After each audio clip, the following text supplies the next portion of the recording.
우리는 저 지난주부터 적그리스도에 관하여서 요한계시록 13장에 의하여서 보고 있습니다.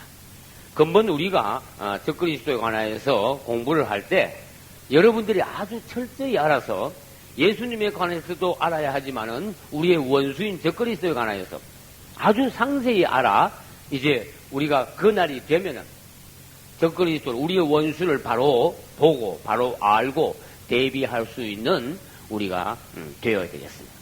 오늘은 적그리스도가 어떻게 나타나는가, 적그리스도의 출현에 관하여서 보고, 그 다음에 적그리스도가 나타나면은 무슨 일을 하는가, 적그리스도의 하는 일에 관하여도 보기로 하겠습니다. 적그리스도의 출현과 적그리스도가 나타나면 하는 일. 우리는 그냥 적그리스도에 대해서 말은 많이 들었지만은 그가 실제로 나타나면은 그가 적그리스도라는 걸 알 수 있는 지식이 있어요. 다시 말합니다. 이 세상의 사람들은 예수 믿고 거듭난 사람들이 있지만은 안 믿고 거듭나지 못한, 구원받지 못한 사람들이 있어요. 우리 예수님이 오시면은 거듭난 사람들을 데리고 천국으로 가시지만은 적그리스도는 오면은 거듭나지 못한 사람들을 데리고 지옥으로 데리고 가는 거예요.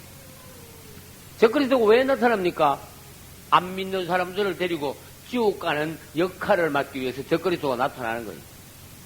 우리 예수님이 곧 오십니다. 그러나 예수님이 오시기 전에 적그리스도가 먼저 옵니다. 가짜가 먼저 온다고 말이에요. 그러면 적그리스도는 어떻게 오는가? 적그리스도의 출현에 대해서 우리 먼저 볼 때 첫째, 적그리스도는 언제 오는가 하면 출현. 세상이 살기 좋은 때 오는 것이 아니라 어지러울 때,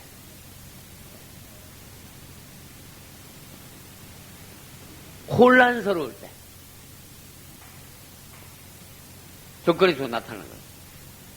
우리 예수님이 마태복음 24장에서 주님이 오실 때 마지막 때 징조가 어떻겠습니까?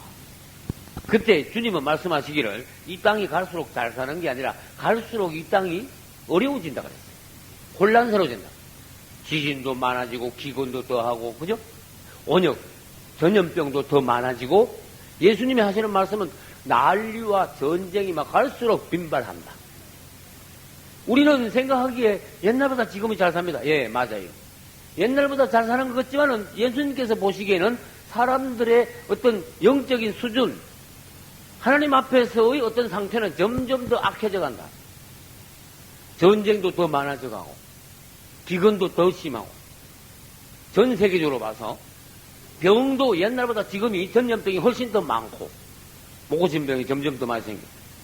그래서 주님 보시기에는 갈수록 이 세상이 어지러워진다. 점점 더 혼란스러워진다. 매일 신문이나 뉴스 보면은 매일 뭡니까? 난리가 매일 터져. 사고가 매일 터져. 전쟁이, 세계 도처에 전쟁이 있어요. 우리는 평안한 것 같죠? 지금도 어디선가 전쟁이 일어나고 지금도 사람이 막 죽고 있어.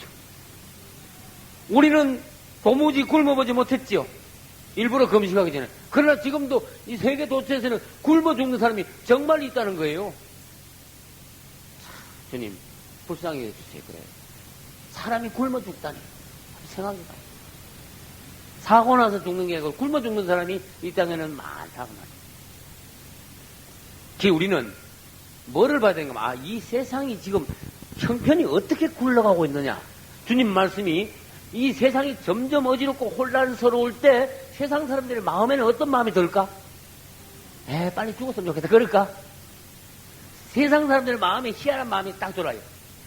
대통령을 아무리 갈아봐도 그 사람이 그 사람이고, 장관을 아무리 바꿔봐도 그게 그거고, 이 세상에 아무리 미국에 유명한 대통령이 있고, 또 다른 나라에 유명한 지도자가 있다 그래도 세상 난리는 계속 터지고 못 사는 거는 마찬가지고, 그러니 정말로 위대한 지도자가 하나 나타났으면 좋겠다. 뭐가 나타났으면 좋겠다? 위대한 지도자. 아주 놀라운 영웅이 하나 나타났으면 좋겠다. 그래가지고 세상을 한번 잘 다스리는 절대적인 영웅이 하나 나타나가지고 세상을 아주 잘 살게, 전쟁도 아주 없애고, 아주 못 사는 사람들도 없게 하고. 그래서 세상 사람들은 뭘 고대하는가 하면은 절대 영웅을 고대하는 그러한 마음이 생긴다 그랬어요. 그럴 때 누가 나타나느냐? 적그리스도 나타납니다. 예수님이 오시는 것이 아니라 적그리스도가 먼저 나타납니다. 그래서 적그리스도가 출현하기 위해서는 세상이 어떠했는지 잘 살 때는 적그리스도는 오지 않는다 그런 뜻이에요. 그래서 이 적그리스도는 세상 사람들이 위대한 지도자, 절대 영웅을 기다릴 때에 그가 위대한 지도자요 영웅과 같이 등장하는데, 사실은 그가 세상 사람들을 잘 살게 하기 위하여서 나타나는 자가 아니라 잘 살게 하는 척 하다가 모아가지고 전부 다 지옥으로 데려가는 자다 그런 뜻이에요. 가짜다. 그래서 적그리스도 이름은 가짜 그리스도예요. 적그리스도 이름은 가짜 메시, 가짜에 속으면 안 돼. 그러나 사람들이 아무리 똑똑해도 판단력이 흐리면, 영적인 분별력이 없으면 저게 가짜인 줄 모르는 거야. 다 넘어가게 되는 거야. 우리 예수님이 진짜입니다. 적그리스도는 가짜입니다. 그러나 이 세상에 있는 사람들 90%가 그 이상이 적그리스도고만 그에게 넘어갑니다. 그를 추종합니다. 그를 따라갑니다. 같이 지옥으로 갑니다. 적그리스도의 결론은 성경 끝에 가면은 불못으로 들어간다. 지 혼자 들어가느냐? 그의 추종자들과 함께 불못으로 들어간다. 그와 그의 사자들을 위하여 예비한 불못으로 들어가라. 우리 주님이 그렇게 심판하여 적그리스도와 그를 따르는 모든 자들을 불못에다가 지옥에다가, 불타는 지옥에다가 집어넣는다 그랬어요. 그래서 아무리 똑똑해도 그를 알아보지 못하면 넘어가게 됩니다. 세상이 혼란할 때 그가 등장한다. 지금 막 무드가 막 무르익하고 있는 중이야. 그래 안 그래요? 계속 난리야 이 세상이. 여러분들이 뉴스, 이 한국의 대표적인 뉴스는 밤 9시에 뉴스라는데, 밤 9시에 뉴스를 보면은 온 세상이 평화롭지 않다는 것을 여러분 당장 알 수가 있어요. 신문을 봐도 온 세상이 매일 사람들이 죽어가고 저처에서 전쟁이 일어나고 있다는 것을 여러분들은 알 수가 있어요. 지진의 횟수도 옛날 보면 수백 배, 수천 배 지진의 횟수가 더 많대. 온 세계 지진 횟수가. 우리가 지금 살고 있는 여기 땅이 갈라지지 않고 지진이 안 일어나서 우리는 모르지요. 그러나 전 세계적으로 볼 때 지진의 횟수가 100년, 200년 전보다 지금 몇천 배나 지진이 더 많이 발생한다. 그래서 전체적인 분위기가 뭐냐? 적그리스도가 출현하기 위한 분위기가 지금 조성되어 가고 있다. 그걸 알아야 돼. 적그리스도는 언제 나타난다? 세상이 어지럽고 혼란스러울 때 적그리스도는 나타난다. 그것은 뭐냐? 마지막 때다. 그렇게 말을 하세요. 세상의 마지막 때. 다니엘서 2장에는 누가 꿈을 꿨습니까? 느부갓네살 왕이 꿈을 꿨습니다. 바벨론 왕입니다. 바벨론의 느부갓네살 왕이 꿈을 꿨는데 큰 신상, 지금으로 말하면 건물이 막 십수십 층 되는 큰 신상이, 우상이 하나 서 있는데 그 머리에서 발끝까지 쫙 다니엘서 2장에는 해설을 해놨어요. 그래서 그 해설을 해놓은 걸 보니까 신상이 그냥 신상이 아니라 바벨론부터 시작해서 세상 끝날까지 있을 인간 역사의 모양들 4가지로 보여줬습니다. 바벨론 다음에 메데바사가 서고, 메데바사 다음에 헬라가 서고, 헬라 다음에 로마가 서고, 로마도 마지막 때 가면은 사람 몸 끝에는, 사람 몸 제일 끝에는 뭐가 있습니까? 제일 밑에 제일 끝에 발가락이 10개 있어요. 맞죠? 제일 위에는 뭐가 있습니까? 머리가 하나 있어요. 사람 제일 위에는 머리가 하나 있는데 그건 바벨론이다. 바벨론으로부터 시작된 인간 역사가 다니엘서 2장에 세상 제일 끝에 가면 뭘로 끝나야 되느냐? 10개의 발가락으로 끝나야 된다. 10개의 발가락은 다른 데 가서 보니까 10개의 발가락과 10뿔은 같은 걸 이렇게 연결되어 있어요. 그러니까 10발가락 시대, 세상 끝에는 10발가락 시대가 되는데 10발가락 시대 가면은 10뿔이 등장한다. 10뿔은 뭐냐? 성경이 해석하는데 10뿔은 10왕이다. 10명의 지도자가 이 어떤 땅을 다스리는 나라가, 다시 말하면 로마입니다. 다시 일어나는 로마. 네 번째 짐승이 로마인데 10번, 이 10발가락 시대는 다시 일어날 로마 시대를 말하는데 그때는 지도자가 10명이 합쳐가지고 로마라는 나라를 새로 일으킨다. 그러면 마지막 때, 다른 말로 하면 마지막 때는 10발가락 시대라 그래요. 성경에서는 10발가락을 말했어요. 그 다음에 성경에서 무슨 말씀을 했는가 하면 10뿔이라는 말씀을 하셨어요. 10뿔. 그 열은 다 같은 열이야. 10발가락 시대 가면 10뿔이 일어난다. 그 10뿔 중에서도 작은 뿔이 일어난다. 작은 뿔이 어느 날 갑자기 뭐가 된다? 큰 뿔이 된다. 이 성경을 우리가 주님의 은혜를 받아야 성경이 해석이 되는 거예요. 작은 뿔이라는 것은요, 큰 뿔이 10개가 있는데 그 중에 조그마한 뿔 하나가 있으면 처음엔 잘 안 보이는 거예요, 그게. 그러다가 이 뿔이 어느 날 갑자기 다른 열 뿔보다도 더 크게 갑자기 막 쫙 큰 뿔로 솟아오른다 그래요. 큰 뿔이 돼, 작은 뿔이 큰 뿔로 갑자기 솟아오를 때 그 주위에 있는 새 뿔이 그냥 확 뽑혀가지고 넘어진다. 성경 그렇게 말씀하죠. 마지막 시대, 10발가락 시대 가면은 적그리스도가 나타나. 적그리스도는 언제 나타납니까? 마지막 때 10발가락 시대 때 가야 나타납니다. 뭘로 나타납니까? 처음에는 조그마한 뿔로 미미하게 나타나지만은 갑자기 큰 뿔이 되어서 세상에 그 이름이 등장하게 나타나게 될 것입니다. 그 여러분이 정신을 차리고 있어야 돼요. 먹고 사는 데만 바쁘면 안 되고, 출세하고 성공하는 데만 바쁘면 안 되고, 열심히 살기는 살지만은 뭔가 정신이 뭔가 주시라고 써야 돼요. 적그리스도 나타나고 그 뒤에 얼마 안 가 우리 주님이 오실 날이 지금 이 시대는 가깝다 하는 것을 알고 우리가 뭐든지 열심히 해야 된다 그런 뜻이에요. 세 번째, 이 적그리스도는 30세에 등장할 겁니다. 적그리스도는 30세에 나타날 겁니다. 요즘 30세면요 굉장히 젊었어요. 근데 30세에 나타나면 말하자면은 아주 젊은이야. 젊은이로서 등장해. 왜 적그리스도가 30세쯤 나타날 거라고 우리는 알 수 있습니까? 네? 적그리스도는 예수 그리스도를 흉내내는 자야. 적그리스도에 대해서 성경을 연구해보면 예수님을 사사건건히 흉내를 내요. 이 적그리스도는. 흉내를 많이 내. 그러니까 예수님이 몇 세에 일을 시작하셨어요? 30세에 일을 시작했으니까 적그리스도도 30세에 나타날 거라고 말이에요. 눈치를 채야 돼요, 우리는. 그래서 여러 가지로 성경을 연구하여 적그리스도의 정체의 비밀을 우리가 먼저 깨닫고 그를 기다리고 있어야 돼요. 나오면 찍으면.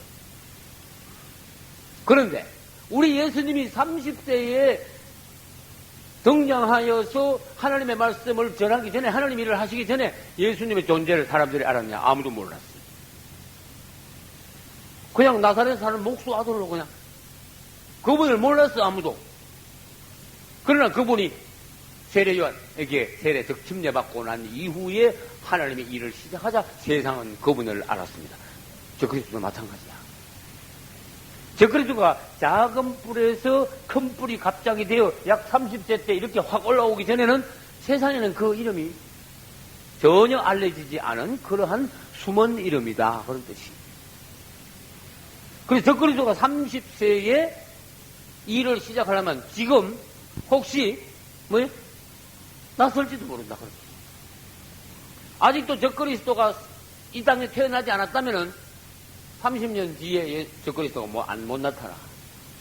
그러나 예를 들어서 10년 뒤에 적그리스도가 나타나려면 지금 한 20살 정도 됐어요. 우리는 적그리스도에 대해서 알아야 돼. 예수님이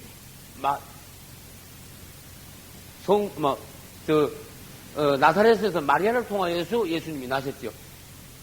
적그리스도 어떤 여자를 통해서 난다. 그리고 30세까지는 숨어 지내다가 갑자기 등장한다. 네 번째, 어디서 적그리스도가 나겠느냐? 한국이냐, 미국이냐, 중국이냐, 뭐 영국이냐, 어디서 나겠냐, 그 말이야. 적그리스도라는 자가 등장을 하는데, 그래서 아까 우리는 읽었어요. 요한계시록 13장 1절에는 내가 보니, 또 내가 보니, 어디에서 뭐가 올라와요? 바다에서 한 짐승이, 그랬습니다. 바다에서 한 짐승이 나왔다면 올라왔다. 바다에서 올라온 거예요. 이때 바다를 전에 말씀드렸습니다. 지중해라고 말합니다. 지중해에서 올라온 적그리스도. 지중해 인근, 지중해 인근, 지중해 주변, 지중해 주변 국가, 여기서 적그리스도 나타나요. 저는 설명했습니다. 지중해가 이랬으면 지중해 주변에 많은 나라들이 있습니다. 왼쪽 위에 쪽은 유럽입니다. 그 다음에 오른쪽 위쪽은 중동 아시아입니다. 밑에는 아프리카라고 그랬습니다. 옛날 로마가 이 지중해 인근을 다 장악했어요. 그 다음에 로마 이전의 나라는 무슨 나라입니까? 헬라도 이 인근을 장악했어요. 그래서 이 인근에서 적그리스도는 로마의 로마의 판도 또는 헬라의 판도 내에서 적그리스도는 등장한다. 그래서 그것을 성경은 지중해 바다에서 올라온 짐승이다. 짐승은 적그리스도입니다. 적그리스도는 바다에서 올라온다. 그래서 여러분들은 적그리스도가 등장하면은 이제 알아줘야 돼. 저자가 적그리스도라는 것을 여러분들은 빨리 눈치를 채줘야 돼. 그 다음에 다섯째. 인종은 어떤 인종이냐? 독일 민족에서 나오냐? 한 민족에서 나오냐? 뭐 앵고라 삭선종에서 나오냐? 이 사람은 인종 어떤 피를 가지고 있느냐? 그만. 어떤 나라 피를 가지고 있느냐? 어떤 가문이 유대인이다. 그만. 유대계 사람으로서 유대인의 피를 가진 사람으로서 어디에서 등장한다? 지중해 주변 국가에서 등장한다. 왜 그럴까요? 전에 설명했죠. 왜 유대인의 피를 가지고 있어야 된다 했습니까? 그렇죠. 유대인들이 이 적그리스도를 결국은 유대인들이 메시아로 환영을 해요. 유대인들이 생각해봐요. 아무리 영웅 중에 영웅이라도 한국 사람을 그 사람들을 메시아로 영접 안 해요. 어림도 없는 얘기. 그 사람들은 모세 오경에서부터 메시아가 나타난다는 것을 그들은 읽으면서 수천 년 전에 조상 때부터 메시아를 기다려 오늘날까지 기다리고 있어요. 그런데 진짜 메시아 예수님이 오셨는데도 예수님은 거절하고 다른 메시아를 아직도 기다리고 있는 거야. 그러다가 적그리스도 나타나면은 적그리스도가 유대인들 마음에 딱 들게 하거든. 소원을 다 들어주거든. 하는 일이 보니까 보통이 아니거든. 적그리스도가 그만큼 유대인들을 속이는데 능숙한 거예요. 그러니까 유대인들은 결국 적그리스도에 넘어가서 그를 수천 년 동안 기다리던 메시아로 영접을 하는데 그러기 위해서는 유대계 사람이라 했는데 유대인의 피를 가지고 있는 유럽 지중해 주변 국가에서 일어난 사람이라 해야 된다. 무슨 말인지 알겠지요? 이제 우리는 전체적으로 적그리스도가 어떻게 나타나는가 살펴봤어요. 그러면 여러분들이 적그리스도가 나타날 때까지 우리가 만약에 살아있다면 그걸 바로 지적해서 사람들에게 경각심을 울려줄 수 있어야 돼요.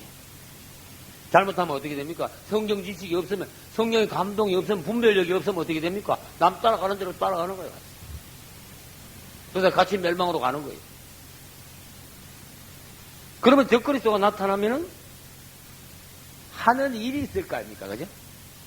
적그리스도 나타나면 무슨 일을 할까? 그러면 지금부터 이제 적그리스도에 대해서 하는 일을 보기로 하겠습니다. 첫째, 적그리스도 나타나면 하는 일은 평화에 대한 일을 해.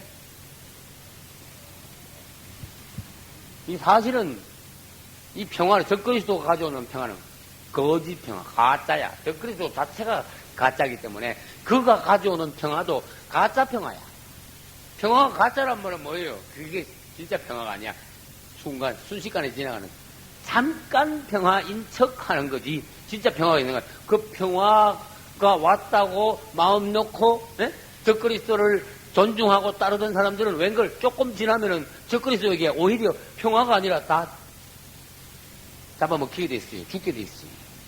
같이 지옥 가게 돼 있어요. 적그리스도가 가져오는 평화는 거짓이다. 다니엘서 9장 27절 보면 그가 많은 사람으로 더불어 한 일해 동안의 언약을 굳게 정하겠고 일어났어요. 한 일해 동안, 한 일해 7년 7년 평화조약. 이스라엘과 7년 평화조약을 맺습니다. 지금 이 세상에서 지금 모든 사람들이 말하는 이 세상의 가장 위험한 지역, 문제 지역이 뭐냐? 이스라엘 주변이야. 이스라엘 주변에 아랍이 또 있어. 아랍 사람들의 성격이 아주 호전적이에요. 아랍이 아무리 성격이 호전적이고 미국 가서 9.11 테러까지 이렇게 해서도 이스라엘은 못 건드리는 거야, 함부로. 아랍이. 그런데 이 주변, 이스라엘 주변의 중동 분쟁이 세계에서 가장 화약고라고 할 수 있는 위험 지역인데 적그리스도가 등장하면 이걸 먼저 깨끗하게 없애버려요. 이 이스라엘 주변에서 전쟁이 전혀 없게 그냥 싹 해결해버려. 그러기 위해서는 어떤 지혜, 지도력, 파워 이런 것이 있어야 돼. 이 적그리스도가 나타나면 기발한 아이디어, 네? 모든 사람이 깜짝 놀랄 어떤 놀라운 지혜를 가지고 방안을 제시하여 이 중동의 전쟁이 없어지도록 해결을 해버리고 그 다음에 이스라엘에게 평화를 보장해. 평화 보장. 그래서 적어도 앞으로 7년 동안은 전쟁이 없을 것이다. 그래가지고 조약을 맺습니다. 그래서 적그리스도가 중간에 입회를 딱 하고 이스라엘하고 그 주위 모든 국가, 이스라엘과 반대되는 모든 국가 지도자를 모아놓고 평화조약을 맺게. 만약에 이 일에 이를 거는 국가가 있으면은 내가 그 나라를 먼저 박살내겠다. 그 대신에 모든 나라가 협족하게 받아들일 수 있는 조건을 제시해. 당신들 싸워서 계속 죽을래? 아니면 평화롭게 살래? 당신들 전쟁이 목적이냐? 사는 것이 평화가 목적이냐? 그래. 그 조건을 제시하는데 모두 다 아무도 이익 없어. 이익 있으면 말해. 지금 내가 되돌려 줄 테니까 이익 있어. 말해봐. 이익 없네. 하도 말할 조건을 제시를 잘하니까 이익 없어. 그러니 모두 다 나와가지고 이 평화조약에 시인할 수밖에 없어. 도장 찍고 그때부터는 어떻게 하는지 아세요? 전쟁 무기를 전부 다 뺏어버려. 무기를 중동 이거에서 무기를 없애버리는 거죠. 그래서 실제로 이 지역에서는 전쟁을 할 보장을 하는 거예요. 그러나 이 칠자가 중요한 거예요. 성경에 칠자가 자주 나와요. 요때 칠자를 다니엘서 9장 27절에서는 7년을 한일이라 그랬어요. 한일에 합니다. 요때 7년이 또 뭔가 하면은 다니엘의 72일 중에서 마지막으로 나오는 한일이라 그랬어요. 또 여기 중요한. 적그리스도 나타나가지고 이스라엘하고 7년 조약을 맺지만은 사실 그 7년 조약은 뭐냐? 하나님의 역사하심으로써 인류 제일 마지막 세상 7년을 의미하는 신호탄이야, 그게 이제. 또 한편으로 말해볼까요? 평화조약이라는 이름으로 7년 평화조약을 체결을 맺었지만은 사실은 신학자들은 뭐라는 거면 이 7년 기간을 7년 대환란 기간이라 이렇게 말을 해요. 완전히 반대잖아. 7년 평화조약을 맺었는데 7년 대환란이라. 그러나 사실 대환란은 후 3년 반에 가야 했습니다. 후 3년 반. 이 적그리스도가 등장하면은 첫째, 평화를 보장해요. 두 번째, 이스라엘 사람들은 지금 성전이 없습니다. 그래서 이스라엘에게 성전 지으라고 성전 중건령을 내려요.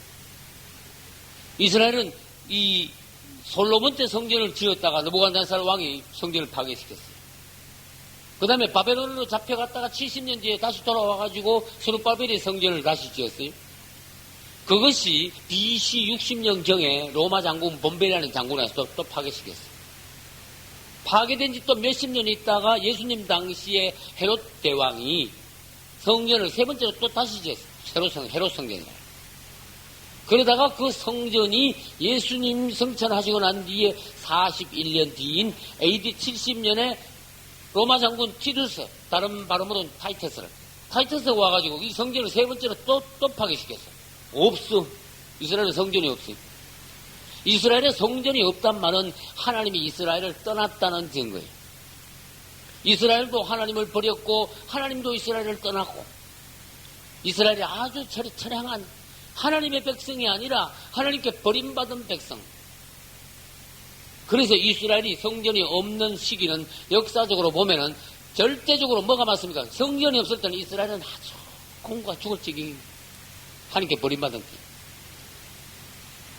그런데 적그리스도가 등장하면요, 성전을 짓게 명령을 내려. 성전 지어라. 어디다가? 솔로몬 성전 지었던 그 자리, 서룹바벨이 성전 지었던 그 자리가 같은 자리예요. 지금 다시 성전을 지으면 이스라엘은 성전이 네 번째 성전입니다. 그래서 제4차 성전. 그런데 솔로몬이 지은 그 자리에 서룹바벨이 지었고, 서룹바벨이 지었던 그 성전에 헤롯이 지었고, 헤롯이 지었던 그 성전 자리에 지금은 회교 성전, 이슬람교의 그 사원인 오마르 사원이 그 서 있단 말이에요. 그런데 적그리스도는요, 아주 기발합니다. 이걸 더 좋은 데로 가서 더 잘 지어주고 그 자리에다가 이스라엘 사람들이 네 번째로 성전을 짓도록 성전 중건령을 내리는 거예요. 할렐루야. 성전 중건령을. 잘 봐요. 성전 중건령을 내렸는데 역사적으로 두 번째 성전은 무슨 성전이라고 그랬어요? 스룹바벨 성전. 스룹바벨 성전이 BC 457년에 아닥사스다 왕, 바사왕이에요. 아닥사스다 왕이 명령을 내려가지고, 그 전에 고레스 왕이 먼저 명령 내렸어요. 먼저 내려가지고, 고레스 왕이 명령 내렸을 때는 스룹바벨이 백성들을 데리고 예루살렘으로 돌아와서 성전 짓다가 처음에 실패했어요. 두 번째, 아닥사스다 왕이 명령을 내려가지고, 그 다음에 누가 데려왔을까, 백성들을? 에스라가 백성들을 데려왔어요. 그런데 결국은 아무튼 이 스룹바벨이 짓다가 중지된 성전을 에스라라는 하나님의 종이 성전을 완성시켰어요. 그러나 그 성전 이름은 스룹바벨 성전이에요. 2차 성전이다.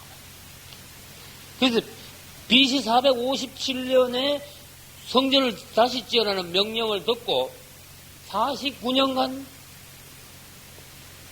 완성을 했어. 일일로 말하면 몇 일인가 하면 7일이에요. 7일. 여기 성경에서 뭐가 중요한가 하면은 이 다니엘서는 예언서입니다. 구약의 요한계시록이라고 말할 수 있는 다니엘서는 예언서예요. 이 성전을 짓는데 7일에 49년이 걸렸어요. 다니엘서에 보면 뭐라 했는가 하면은 성전 짓고 난 후에 62일에 후에 메시아가 오신다 이랬어요. 이게 중요한 거예요. 그럼 62일에가 몇 년일까요? 62일에 434년이에요. 횟수로 따지면 434년. 그래서 성전 중건령 내려고 난 뒤에 전체적으로 따지면은 7일하고 62일이니까 69일에 69일에 후에 메시아 예수님이 오신다는 예언이거든. 그게 이제 계산을 해보면은 69일에는 483년을 69일이라고 합니다. 69일에는 483년이에요.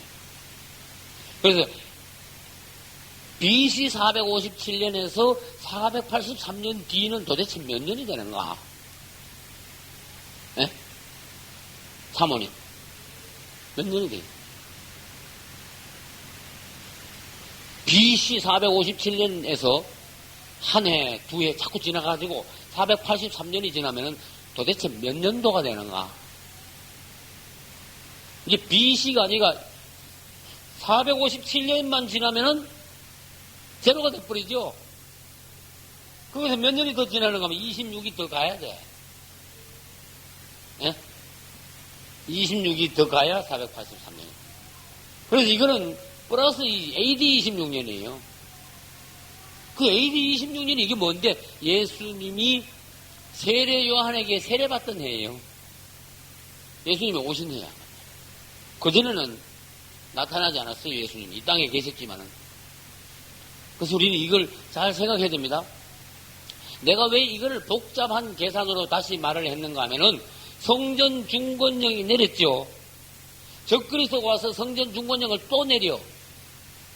그 당시에 49년 만에 지었죠. 적그리스도가 성전 중건령을 내리면 49년 동안 짓지 않고 49일 만에 성전을 지었거든요. 이스라엘 사람들. 그리고 난 뒤에 434년 있다가 메시아가 온 것 같이 이번에는 434일 후에 예수님이 올 것이라는 예시가 성경에 있다. 예수님은 몇 년대 오신다고 안 그러셨어요? 첫 번째 오신 예수님은 성전 중건령 이후에 7일에와 62일에가 지난 그때 가면은 예수님이 오신다 그랬어요. 그걸 계산해 보니까 AD 26년이다. 그때 사람들이 아무도 몰랐어요. 주님 오실 때. 앞으로도 이제는 이건 초림하신 예수님이고 앞으로 우리는 성경을 통해서 재림하실 예수님에 대해서도 알 수가 있다 그런 뜻이에요. 그러나 지금은 연도를 계산 못합니다. 왜? 적그리스도가 나타나서 7년 평화제약을 맺으면은 그때부터 계산이 나와요. 7년 평화제약을 맺으면서 뭐도 한다고 그랬어요? 성전 중건령도 같이 내리는 거예요. 이스라엘에게. 그러면은 그때부터는 예수님이 언제 오시는가 계산이 나오게 돼 있어요. 지금은 못하지만. 다시 말합니다. 적그리스도가 나타나면 성전 중건령을 다시 내립니다. 네 번째 성전을 중건하라는. 그러면 이스라엘 사람들은 49일 만에 성전을 짓습니다. 성전 다 짓고 난 뒤에 그 다음에 434일이 지나면은 예수님이 오실 거다 그 말이에요. 왜? 초림 예수님이 그렇게 오셨어요. 초림 예수님은 계산할 때 년으로 계산하지만은 재림 예수님은 계산할 때 년이 아니고 뭐예요? 일로 계산하는 거예요. 그래서 성경에는 일이라는 단어를 썼어요. 일이라는 단어. 초림 예수님 때 이때 일이라는 것은 년으로 계산되고 재림 예수 때는 일로 계산하는 거예요.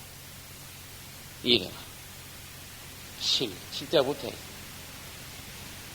일에. 우리가 1회 동안 한다 그러면 7일 동안 한다 그러죠? 그러나 예수님 초림하실 때 예수님은 1회라 그러면 7일이 아니고 7년으로 계산했어요. 보기 중요.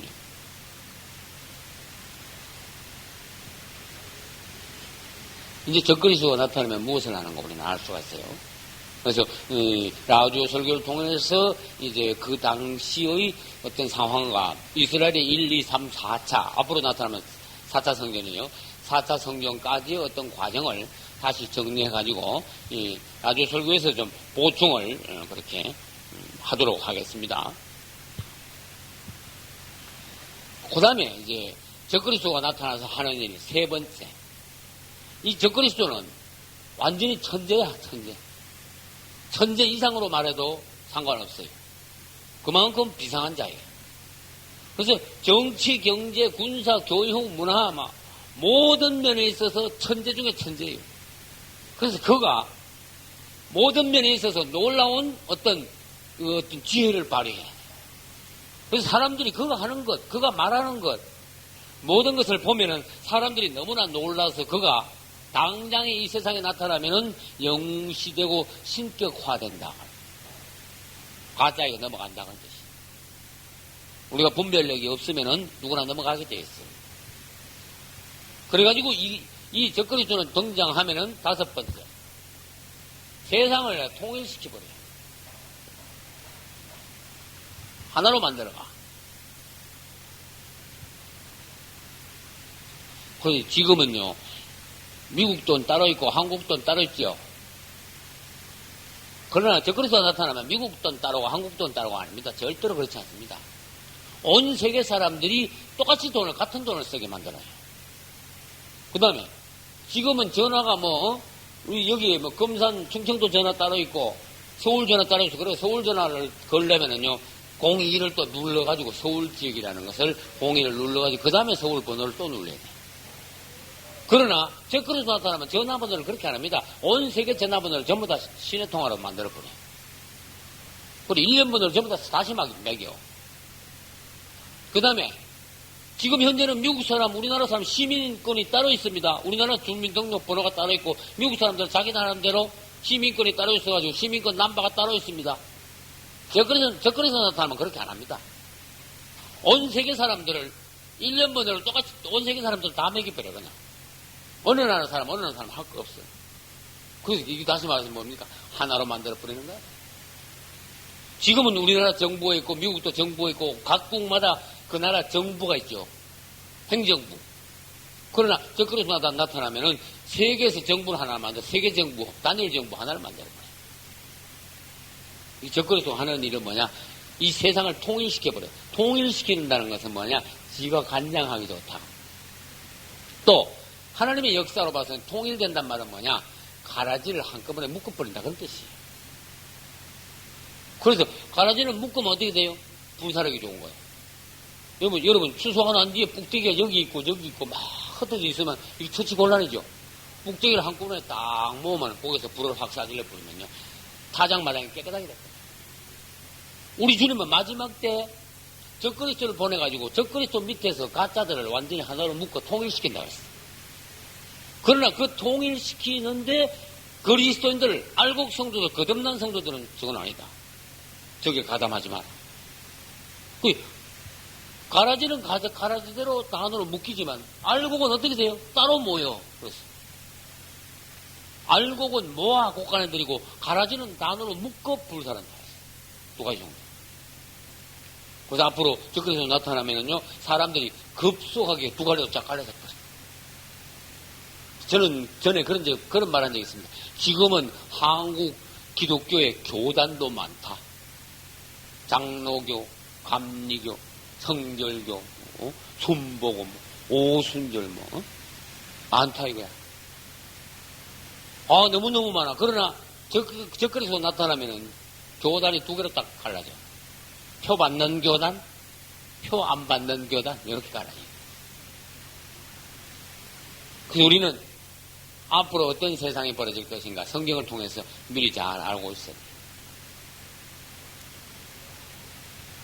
통일시키는 중에서 또 뭐가 중요한가 하면은 돈을 통일시키는 거, 이게 또 중요한 거예요. 여러분은 666표다. 표를 어디 받아요? 어디나 어디 받아? 적그리스도 나타나면 666이라는 표를 눈에는 보이지 않는 전자표입니다. 이렇게 전자 앞에 가야지, 인식기 앞에 가야지 이 표가 띡띡 해가지고 번호가 나타나는 거예요. 그래서 이 오른손이나 이마에 이 표를 받는데 이것이 꼭 매매를 하기 위한 표는 아니라는 걸 여러분들이 아셔야 돼요. 이 표를 가지고 있으면은 오른손이나 이마에 받는 666이라는 표를 오른손이나 이마에 받으면 이것은 돈도 됩니다. 이것은 신분증도 됩니다. 이것은 의료보험 카드도 됩니다. 이것은 자동차 면허증도 됩니다. 무슨 말인지 알겠죠? 또 뭐가 있어? 학생증도 됩니다. 뭐가 있어? 모든 것이 다 되는 거야. 신분증. 돈도 되면서 신분증도 되고 자동차 면허증. 여러분 지금요, 카드를 어떤 사람은 10몇 개를 가지고 있대. 카드를. 난 카드 하나도 못 해봤는데 어떤 사람은 10몇 개를 가지고 있대. 그럼 이 카드가 10몇 개면요, 편리한 것, 처음엔 편리한 것 같다가 나중에 이 카드 때문에 부작용이 많이 생겨. 아주 고약한 일이 벌어져.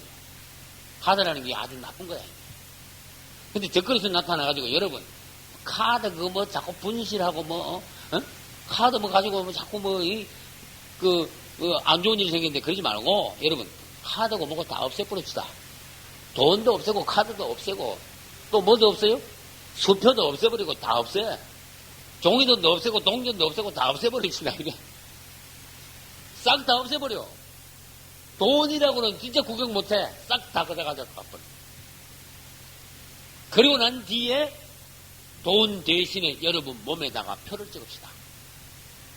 절대로 도둑놈이 없어집니다. 그때부터는. 도둑놈이 없어집니다. 그때부터는. 도둑놈이 없어집니다. 그때부터는. 도둑놈이 없어집니다. 그때부터는. 도둑놈이 없어집니다.